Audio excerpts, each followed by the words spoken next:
এই অসুস্থ বাচ্চাগুলো চিকিৎসাধীন আছে, আল্লাহ তাদেরকে শিফায়ে কামেলা আজেলা দান করে দাও। হায় আল্লাহ,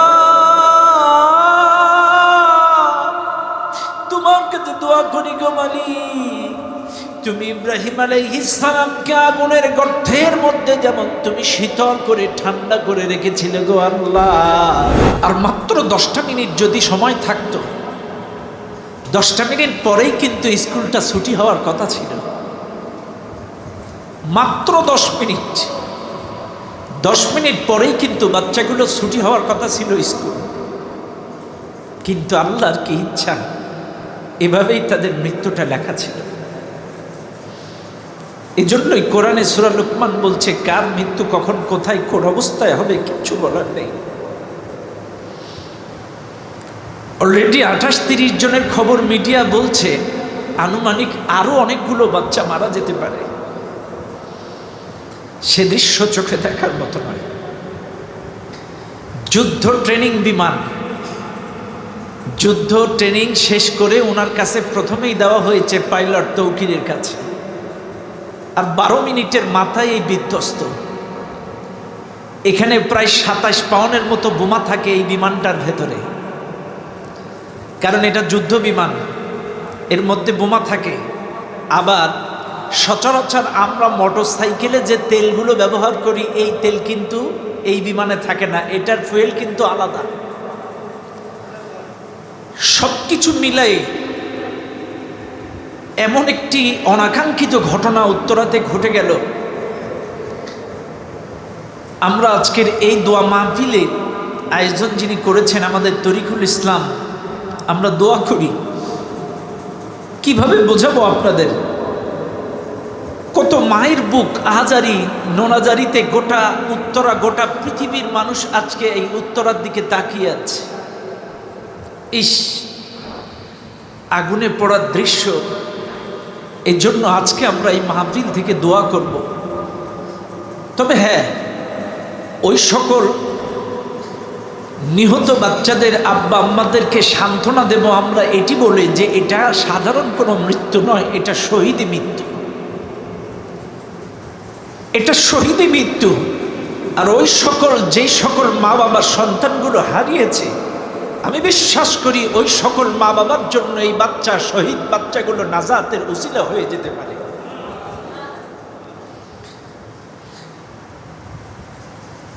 দাউদ শরীফে, আবু দাউদ শরীফের হাদিস, আব্দুল্লাহ ইবনে জাবের রাদিয়াল্লাহু তাআলা তিনি বলেন, আমার বাবা থেকে বর্ণিত, জাবের রাদিয়াল্লাহু তাআলা তিনি রোগশয্যা অবস্থায়, অসুস্থ অবস্থায় বিছানায় পড়ে আছেন, অসুস্থ অবস্থায় বিছানায় পড়ে আছেন। দয়ান নবী, মায়ান নবী, বিশ্ব নবী, নবী মুহাম্মদুর রাসূলুল্লাহ সাল্লাল্লাহু আলাইহি ওয়াসাল্লাম গেলেন জাবের রাদিয়াল্লাহু তাআলা আনহুকে দেখার জন্য তার বাড়িতে। রাসূল করিম সাল্লাল্লাহু আলাইহি সাল্লাম যে দেখেন জাবেরের স্ত্রী, বাচ্চা, আত্মীয় স্বজন, মহিলারা হাউমাউ করে কান্নাকাটি করছেন। নবীজি লক্ষ্য করলেন তারা কাছে আরে কথা বলছে, জাবেরের স্ত্রী সহ অন্যান্য মহিলারা বলাবলি করছে, আমরা ভেবেছিলাম আপনি হয়তো শাহাদাতের মৃত্যুবরণ করবেন, আমরা ভেবেছিলাম হয়তো আপনি শহীদি মৃত্যুবরণ করবেন, কিন্তু আপনি তো অসুস্থ অবস্থায় মৃত্যুবরণ করছেন। নবীজি ওই সকল মহিলাদেরকে প্রশ্ন করেছিলেন, ও আমার মা বোনেরা, তোমরা কি মনে করো যে আল্লাহর রাস্তায় শহীদ না হলে সেটা কি শহীদি মৃত্যু না? তোমরা কি শুধু এটাই মনে করো যে আল্লাহর রাস্তায় মরলেই সেটা শহীদ? তাহলে তো শহীদের সংখ্যা অতি অল্প হয়ে যাবে। না, আল্লাহর রাস্তায় যারা মৃত্যুবরণ করে তারা শহীদ, আগুনে পড়ে যারা মৃত্যুবরণ করে তারা শহীদ, পানিতে ডুবে যারা মৃত্যুবরণ করে তারা শহীদ, প্রাচীর চাপা পড়ে, বিল্ডিং চাপা পড়ে যারা মৃত্যুবরণ করে তারা শহীদ, গর্ভবতী অবস্থায় যদি কোনো মা মারা যায় তারা শহীদ, নিউমোনিয়া জনিত অবস্থায় যদি মারা যায় তারা শহীদ, যদি আপনার পেটের ব্যথায় মারা যায় তারাও শহীদ। আবু দাউদ শরীফের হাদিস। কাজে আমি বলবো যে সকল মা বাবারা বাচ্চা হারিয়েছে উত্তরায় মাইলস্টোন স্কুলের এই যুদ্ধ বিমান বিধ্বস্তে যে মারা হারিয়েছেন, আপনাদের বাচ্চাদের সাধারণ কোনো মৃত্যু নয়, নিঃসন্দেহে তারা শহীদ শহীদ। এবং দোয়া করব যে সকল বাচ্চারা 80%, 60%, 50% শরীর ঝলসে দিয়ে গোটা ঢাকা শহরের বিভিন্ন হসপিটালে চিকিৎসাধীন আছে, ও কাবার মালিক, তুমি তো ইব্রাহিম আলাইহিস সালামকে আগুনের মধ্যে শান্ত ঠান্ডা করে রেখেছিলে। ইব্রাহিম আলাইহিস সালামকে তো তুমি আগুনের মধ্যে শান্ত করে ঠান্ডা করে রেখেছিলে, কোনো আগুনে স্পর্শ করিনি। এই কোমলমতি বাচ্চাদেরকে যাদের শরীর 70%, 60% ঝলসে গেছে, ও আল্লাহ, আমরা আজকের এই দোয়া মাহফিল থেকে দোয়া করছি, তুমি ইব্রাহিম আলাইহিস সালামের মতো এই সকল অসুস্থ বাচ্চাগুলোর শরীরগুলো তুমি ঠান্ডা করে রেখো, বলেন আমিন। আল্লাহ এই সকল বাচ্চাগুলোকে যেন সুস্থ করে দেন, বলেন আমিন। অনেকের বাচ্চা এখনো নিখোঁজ আছে, অনেকের বাচ্চা এখনো নিখোঁজ আছে, যদি জীবিত থাকে তারা যেন পেয়ে যান। আর শোকাহত পরিবারদেরকে ধৈর্য ধারণ করার কথা বলবো। কাজী মনে রাখবেন, আপনি আমি যদি মুমিন হই, আপনি আমি যদি ইমানদার হই, আল্লাহ তো ঘোষণাই দিয়েছে পরীক্ষা করবে। আল্লাহ ঘোষণায় দিয়েছেন, ওয়ালানাবলুওয়ান্নাকুম বিশাইইম মিনাল খাউফ ওয়াল জু'i ওয়া নাকসিম মিনাল আমওয়ালি ওয়াল আনফুসি ওয়াত তামারাত ওয়া বাশশিরিস সাবিরিন। আল্লাহ তো ঘোষণা দিয়েছেন, তোমাদের জান দিয়ে, তোমাদের মাল দিয়ে, তোমাদের ফসলাদির ক্ষতি দিয়ে আমি আল্লাহ তোমাদেরকে পরীক্ষা করব। আমরা কি পরীক্ষায় উত্তীর্ণ হতে চাই না? সন্তান দেওয়ার মালিককে সবাই বলেন, আবার সন্তান নেওয়ার মালিককে। আরে যার জিনিস তিনি নিয়েছেন, কাজে এতে ভেঙে পড়ার কোনো কারণ নেই। আপনারা বেশি বেশি করে দোয়া করবেন, বেশি বেশি করে দোয়া করবেন এই সকল বাচ্চাদের জন্য। এমন ঘটনা যেন আমরা না দেখি। এবং আজকের এই আলোচনার মাধ্যমে, মিডিয়ার মাধ্যমে আমি প্রধান উপদেষ্টা প্রফেসর ডক্টর ইউনূস স্যারের কাছে একটি অনুরোধ করতে চাই, ট্রেনিং বিমানগুলো ঢাকার থেকে, আবাসিক এলাকার থেকে সম্পূর্ণ বাইরে নিয়ে যান। ট্রেনিং বিমান, যুদ্ধ বিমান কেন এটা আবাসিক এলাকায় থাকবে? এটা আমাদের প্রাণের দাবি, গোটা বাংলার 18 কোটি মানুষের দাবি। কোন যুদ্ধ বিমান, ট্রেনিং বিমান এটা আবাসিক এলাকাতে থাকবে না, জনবহুল এলাকায় থাকবে না, এগুলো সম্পূর্ণ বাইরে নিয়ে যান। দরকার হলে লালমনিরহাটের এয়ারপোর্টে নিয়ে যান, সেখানে ফাঁকা জায়গা, সেখানে ট্রেনিং দেন। যদিও কোনো অঘটন ঘটে সেটা ফাঁকা জায়গায় হবে, এরকম আমাদের কলিজার টুকরাগুলো আমাদের হারাতে হবে না। কথা কি একমত না আপনারা? এজন্য আমরা যেভাবে পারি আমরা প্রফেসর ইউনূস স্যারের কাছে আমরা অনুরোধ করব, এই মিডিয়ার মাধ্যমে আপনি অনতিবিলম্বে এই যুদ্ধ বিমানগুলো সম্পূর্ণ লালমনিরহাট বা একটা আউটসাইডে সম্পূর্ণ ফাঁকা জায়গা, যেখানে কোনো আবাসিক এলাকা নেই, অন্য সাইডে নিয়ে যান। কেন ঢাকাতে হবে? জনবহুল এলাকা ঢাকা, 2 কোটিরও বেশি মানুষ বাস করে শুধু ঢাকাতে। কেন এই জায়গাটায় থাকবে ট্রেনিং বিমানের ঘাঁটি? এটা অঘটন ঘটতেই পারে। এই জন্য আমরা এগুলো দাবি করতে চাই। আমরা আমাদের কোনো মায়ের বুক এভাবে আর খালি দেখতে চাই না। আল্লাহ পাক বুঝদান করুন। তবে হ্যাঁ, আমাদেরকে সচেতন থাকতে হবে। এটাকে কেন্দ্র করে ফ্যাসিস্ট দলের কিছু বদমাইশেরা এটাকে কেন্দ্র করে আজকে বাংলাদেশে অসংখ্য প্রশাসনের ভাইদের মাথা ফাটিয়ে রক্তাক্ত করে দিয়েছে। আমরা মিডিয়াতে সারাদিন দেখেছি, ফ্যাসিস্ট সরকার যারা পালিয়ে গেছে, এদের এই শয়তানের দলেরা আজকের সচিবালয়ে, ঢাকার বিভিন্ন জায়গায় তারা একটা অস্থিরতা বিরাজ করে, বিশৃঙ্খলা করে এ বাংলাদেশটাকে অস্থির করার চেষ্টা করছে। গত 24 জুলাই যেমন তারা আমাদের মায়ের বুকগুলো খালি করে দিয়েছিল, এই উত্তরাতে হেলিকপ্টার থেকে গুলি করে একটা ছোট্ট বাচ্চাকে গুলি করে মেরে ফেলেছিল। এই উত্তরাতে অসংখ্য বাচ্চার বুক খালি করে দিয়েছে হেলিকপ্টার থেকে গুলি করে, এরকম অশান্ত করে দিয়েছিল উত্তরা। আজকে সেই জুলাইতে আমরা 1 বছর পর পদার্পণ করেছি। আমরা চাই না এই ফ্যাসিস্টের পুনর্বাসন আবার হোক। আমরা যেখানেই থাকি সচেতন থাকব। এইরকম কেউ যদি আমার আপনার এলাকায় আমার আপনার এলাকার চায়ের দোকানে হোক, আমার আপনার এলাকার বাড়ি হোক, ব্যবসা প্রতিষ্ঠান হোক, যেখানেই এই জাতীয় ফ্যাসিস্টদের ঘুটঘুট ফুটফুট কোনো আলোচনা সমালোচনা চলবে, সঙ্গে সঙ্গে আপনারা প্রশাসনের দ্বার প্রান্তে যাবেন। এই ফ্যাসিস্টদের পুনর্বাসন আমরা বাংলার জমিনে দেখতে চাই না। কথা বলেন ঠিক না বেঠিক? সম্মানিত উপস্থিতি, আর লম্বা চওড়া আলোচনা করব না। যতটুকু কথা আমি বলেছি, যা বলেছি, একটি আয়াত তেলাওয়াত করে সংক্ষিপ্ত কিছু বর্ণনা করে আমি আলোচনা শেষ করব ইনশাআল্লাহ। বেশি লম্বা চওড়া কথা নয়। আমার সম্মানিত উপস্থিতি, মূলত আমরা শহীদদের আত্মার মাগফিরাত কামনা এবং অসুস্থ বাচ্চাদের জন্য দোয়া করার জন্য আমরা এখানে হাজির হয়েছি। তো আসুন আমরা দোয়া করব। আমরা সবাই কবর জিয়ারতের উদ্দেশ্যে সূরা ফাতিহা একবার, সূরা ইখলাস তিনবার, কয়েকবার দুরূদ শরীফ পাঠ করি। আউযু বিল্লাহি মিনাশ শাইতানির রাজিম। বিসমিল্লাহির রহমানির রহিম।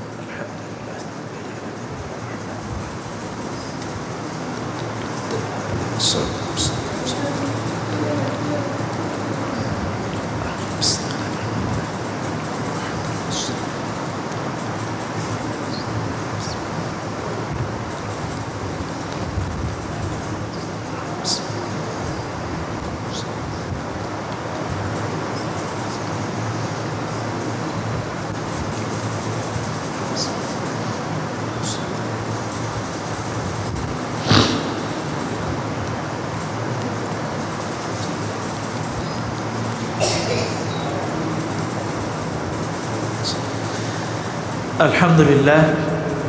দেখেন, আমাদের দেশে আমি কোনো ফতোয়া দিতে আসি নাই, আমি জাস্ট আপনাদেরকে একটু বোঝানোর জন্য বলছি। দেখেন, আমাদের দেশে আমরা অনেকেই মনে করে থাকি দোয়া হলে, দোয়া মাহফিল করলে মিলাদ কিয়াম করতে হয় দাঁড়িয়ে। আসলে সত্য কথা বলতে কি, যারা বিভিন্ন পীরপন্থী বা সিলসিলা, ফুরফুরা সিলসিলা বা বিভিন্ন তরিকার সিলসিলার মানুষ যারা, তারা বিভিন্নভাবে মিলাদ কিয়াম করে থাকেন। তবে আপনাকে আমাকে একটা জিনিস মাথায় রাখতে হবে, দোয়া কবুলের শর্ত কি? দোয়া কবুলের শর্ত হলো আপনাকে হালাল খাদ্য খেয়ে দোয়া করতে হবে, আপনাকে ইস্তেগফার পড়ে দোয়া করতে হবে, আপনাকে দুরূদ শরীফ পড়ে দোয়া করতে হবে, আর একনিষ্ঠভাবে যে আপনার দোয়া কবুল হবেই এই আশা রেখে দোয়া করতে হবে। আমি আবারও বলছি, ইস্তেগফার, অনুতপ্ত, দুরূদ ইব্রাহিম, হালাল খাদ্য খেয়ে এবং আপনাকে একনিষ্ঠভাবে যে আমার দোয়া আল্লাহ কবুল করবে এ আশা রেখে দোয়া করতে হবে। এগুলো হচ্ছে দোয়া কবুলের শর্ত। দোয়া কবুলের শর্তের মধ্যে দাঁড়িয়ে কিয়াম করতে হবে বা এইভাবে করতে হবে, দোয়া কবুলের একটা হাদিসেও কিন্তু এরকম কোনো কথা নাই। কাজী আমরা যখন করব, যেটা করব আলহামদুলিল্লাহ, করলে সমস্যা নেই, না করলেও সমস্যা নেই। তবে শোনেন, আমরা দোয়া কবুলের শর্তের মধ্যে যেগুলো আপনাদের বললাম, দোয়া কবুলের শর্ত অনুতপ্ত হওয়া, দুরূদ ইব্রাহিম পড়া, ইস্তেগফার পড়া, আল্লাহর কাছে খাস নিয়তে দোয়া করা। ক্লিয়ার? আলহামদুলিল্লাহ। আমরা এখন আল্লাহর কাছে দোয়া করব। আর কিছু বলবে? হ্যাঁ, দোয়া করতে। আস্তাগফিরুল্লাহাল্লাযী লা ইলাহা ইল্লা হুয়াল হাইয়্যুল কাইয়্যুম ওয়া আতুবু ইলাইহি। اللهم صل على محمد وعلى آل محمد كما صليت على إبراهيم وعلى آل إبراهيم إنك حميد مجيد. اللهم بارك على محمد وعلى آل محمد كما باركت على إبراهيم وعلى آل إبراهيم إنك حميد مجيد. الحمد لله رب العالمين.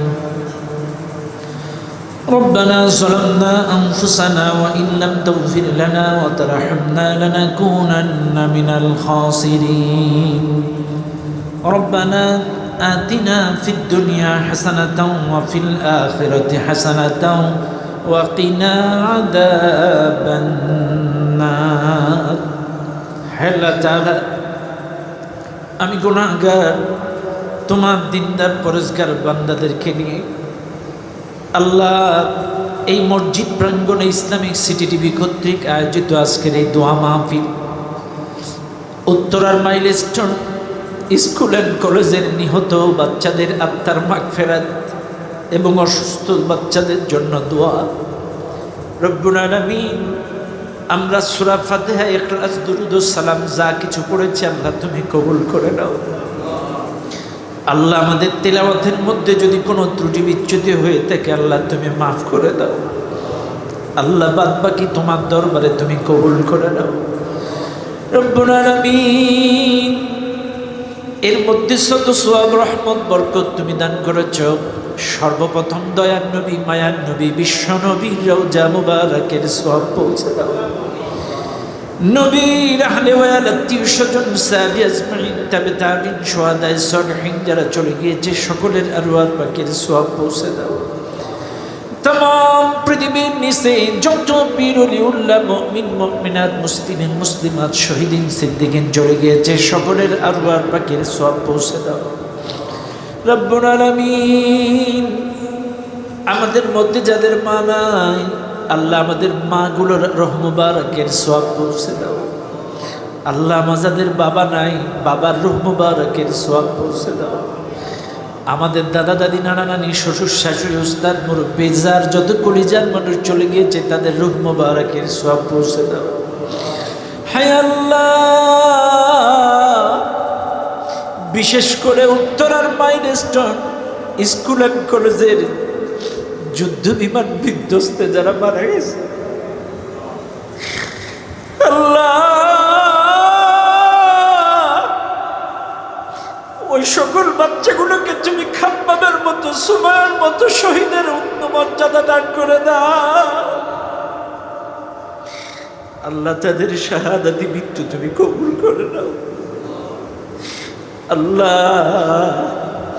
সকল নিহত বাচ্চাগুলোকে তুমি শহীদি মৃত্যু হিসেবে কবুল করে নাও আল্লাহ। এক ম্যাডাম অনেকগুলো বাচ্চাদেরকে বাঁচাতে যে নিজের শরীর 80% পুড়ে যাওয়ার পরে এই মহিলা ম্যাডাম এই শিক্ষিকাও মারা গেছে আল্লাহ। এই বোনটাকেও তুমি মাফ করে দাও, এই বোনের জীবনের গুণাগুলো মাফ করে দাও আল্লাহ। তাকেও জান্নাতের মেহমান বানাও আল্লাহ। যত ভাই বোন মারা গেছে বাচ্চাদের পাশাপাশি আল্লাহ সকলকে শহীদের মৃত্যু দিয়ে দাও আল্লাহ। বাচ্চাদের পাশাপাশি যত ভাই বোন মারা গেছে যত মানুষ মারা গেছে আল্লাহ তাদেরকে মাফ করে দাও রব্বুল আলামিন। অসুস্থ অবস্থায় বিভিন্ন হসপিটালে বার্ন ইউনিটে সহ যে সকল হসপিটালে এই অসুস্থ বাচ্চাগুলো চিকিৎসাধীন আছে আল্লাহ তাদেরকে শিফায়ে কামেলা আজেলা দান করে দাও। হায় আল্লাহ, তোমার কাছে দোয়া করি গো মালিক, তুমি ইব্রাহিম আলাইহিস সালামকে আগুনের গর্তের মধ্যে যেমন তুমি শীতল করে ঠান্ডা করে রেখেছিলে গো আল্লাহ, যে সকল ছোট ছোট কোমলমতি বাচ্চাগুলো পুড়ে গেছে আল্লাহ তাদের দেহগুলো জ্বালা যন্ত্রণা থেকে আল্লাহ তুমি ঠান্ডা করে রেখো আল্লাহ। আল্লাহ পুড়ে যাওয়ার যন্ত্রণা অসহ্য যন্ত্রণা এই বাচ্চাগুলো সহ্য করতে পারবে না আল্লাহ। এই বাচ্চাগুলোকে তুমি শীতল করে দাও, তাদেরকে পরিপূর্ণ সুস্থ করে দাও। যে যেভাবে পারুক সকলের পাশে এই অসুস্থ বাচ্চাগুলোর পাশে সহযোগিতা করার তৌফিক দান করে দাও ও আল্লাহ। অনেকে তাদের বাচ্চাদের খুঁজে পাচ্ছে না, যদি আল্লাহ বিভিন্ন জায়গায় জীবিত থাকে আল্লাহ তাদের মা বাবা আত্মীয় স্বজনের কোলে ফিরিয়ে দাও আর যাদের বাচ্চাদের আল্লাহ সকলকে শহীদের মৃত্যু দাও। শোকাহত পরিবারগুলোকে ধৈর্য ধারণ করার তৌফিক দাও, শোকাহত পরিবারগুলো ধৈর্য ধারণ করার তৌফিক দাও আল্লাহ। এমন ঘটনা থেকে আল্লাহ সোনার বাংলাদেশকে তুমি হেফাজত করো, এমন অনাকাঙ্ক্ষিত ঘটনা থেকে বাংলাদেশকে তুমি হেফাজত করো ও আল্লাহ। একা তো অনাকাঙ্ক্ষিত ঘটনা, তারপরে আবার ফ্যাসিস্ট জালেমেরা আজকে সারাদিন বাংলাদেশটাকে অশান্ত করার পায়তারা করেছে আল্লাহ। এই সকল জালেম থেকে বাংলাদেশকে তুমি হেফাজত করো, সমস্ত জালেম থেকে বাংলাদেশকে তুমি রক্ষা করো ও আল্লাহ। সমস্ত ফ্যাসিস্ট স্বৈরাচার জালেমদের থেকে আল্লাহ বাংলাদেশটাকে তুমি রক্ষা করো আল্লাহ। আমাদের সকলকে মিলেমিশে ইসলামের পক্ষে থাকার তৌফিক দান করো, কোরআনের পক্ষে থাকার তৌফিক দান করো। সন্ত্রাস মুক্ত, চোর মুক্ত, দুর্নীতি মুক্ত, চাঁদাবাজ মুক্ত একটা সমৃদ্ধ ইসলামী শাসন ব্যবস্থা, একটা সুন্দর দেশ আল্লাহ আমরা যেন করতে পারি তৌফিক দান করো আল্লাহ। আমাদের সকলের দোয়া তুমি কবুল করো আল্লাহ। এই মসজিদ এবং মাদ্রাসাটাকে তুমি কবুল করো আল্লাহ। ইসলামিক সিটি টিভিকে কবুল করো, তরিকুলকে কবুল করো, তার আব্বা আম্মাকে কবুল করো, তার পরিবারের উপর রহমত বরকত নাজিল করো, ইমাম সাহেবকে কবুল করো, এখানে যারাই এসেছেন প্রত্যেককেই আল্লাহ তুমি কবুল করো। যার যার মনের নেক আশা আকাঙ্ক্ষা আল্লাহ তুমি কবুল করো। কেউ অসুস্থ থাকলে সুস্থতা দাও, কেউ ঋণগ্রস্ত থাকলে ঋণ মাফ করে দাও। আল্লাহ এখন বর্ষার মৌসুম, অনেক জায়গায় বর্ষায় নিচু এলাকায় পানিতে প্লাবিত, বন্যার পানিতে আল্লাহ সেই সকল মানুষগুলোকে হেফাজত করো। আল্লাহ সেই সকল এলাকাগুলো জানমালের হেফাজত করো। আল্লাহ খাস করে আমাদের সকলের দোয়া কবুল করো। আজকের এই দোয়া মাহফিল তুমি কবুল করো। সুবহান রাব্বিকা রাব্বিল ইজ্জাতি আম্মা ইয়াসিফুন ওয়া সালামুন আলাল মুরসালিন ওয়ালহামদুলিল্লাহি রাব্বিল আলামিন বিরহমাতিকা ইয়া আরহামার রাহিমিন। আসসালামু আলাইকুম ওয়া রাহমাতুল্লাহি ওয়া বারাকাতুহু।